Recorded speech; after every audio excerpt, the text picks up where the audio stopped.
In this gift-buying season, you can study a sub-discipline of engineering that fascinates me: packaging.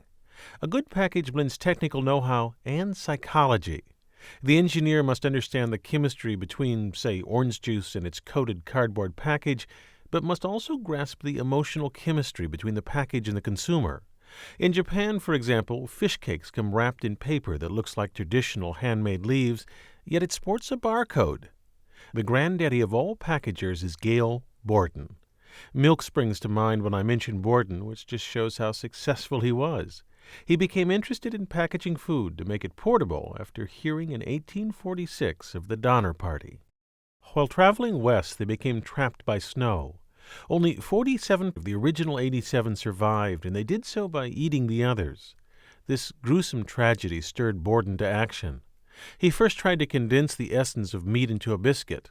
It took 6 years and $60,000 to develop, but failed because it was unsightly and unpalatable. But the idea of condensing fascinated Borden. He advised his pastor to condense your sermons. He told lovers to no longer write poetry, but to condense all they have to say into a kiss. And he suggested you spend as little time as possible at a meal. He was always done in 15 minutes. Borden's next attempt at food packaging came while on an ocean voyage to London. The ship's seasick cows couldn't be milked, so the ship filled with the cries of hungry infants, which spurred him to invent condensed milk. Although experts told him it wouldn't work, Borden put some in a vacuum pan and boiled it. It failed, just as the experts predicted, because it stuck to the pan. Being less knowledgeable than the experts, Borden simply greased the pan, and it worked fine to make condensed milk. He canned the product, selling it with the promise of all good packaging, a sanitary and safe product. Borden's condensed milk took off with the Civil War because soldiers needed portable rations. In fact, wars are often the stimulus for a quantum leap in packaging.